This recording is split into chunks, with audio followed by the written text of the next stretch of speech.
আদিবাসী বা উপজাতিদের সম্পত্তি হস্তান্তরের বিশেষ নিয়ম।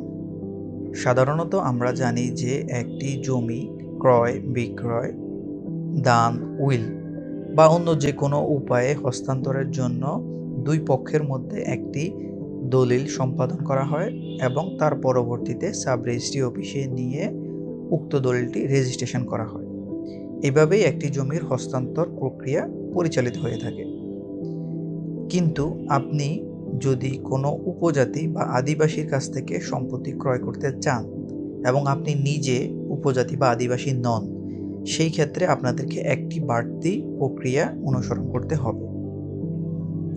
প্রক্রিয়াটি হচ্ছে রাষ্ট্রীয় অধিগ্রহণ ও প্রজাস্বত্ব আইন 1950 এর 97 ধারা 3 উপধারায় বলা হয়েছে যে যদি কোনো উপজাতি বা আদিবাসী রায়ত তার সম্পত্তি বা সম্পত্তির কোনো অংশ বিক্রি, উইল, দান বা অন্য কোনোভাবে হস্তান্তর করতে চায় এমন কোনো ব্যক্তির কাছে যে কিনা আদিবাসী বা উপজাতি নয়, সেই ক্ষেত্রে উক্ত আদিবাসী বা উপজাতিকে তার সম্পত্তি হস্তান্তরের অনুমতি চেয়ে রাজস্ব অফিসার তথা এসিল্যান্ডের নিকট দরখাস্ত করতে হবে।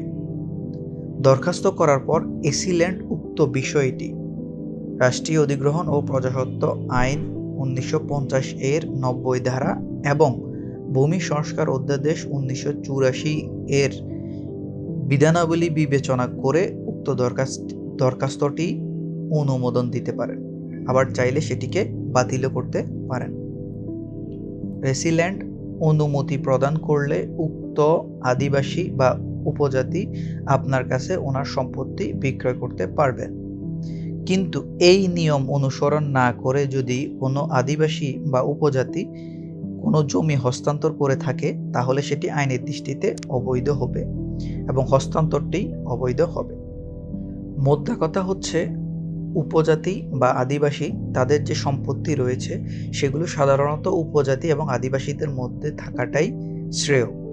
এখানে বাহিরের কেউ না প্রবেশ করাটাই উত্তম।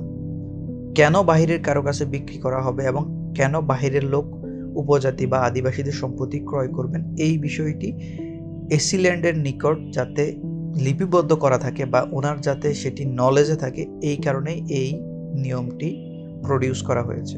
তাই কোনো আদিবাসী বা উপজাতির সম্পত্তি ক্রয়ের ক্ষেত্রে আপনাকে অবশ্যই মাথায় রাখতে হবে যে ওই জমি বিক্রয়ের পূর্বে আদিবাসী বা উপজাতি তিনি ওই জমি বিক্রয়ের ব্যাপারে এসিল্যান্ডের নিকট দরখাস্ত করেছেন কিনা এবং এসিল্যান্ড উক্ত দরখাস্তটি দেখে অনুমতি প্রদান করেছেন কিনা।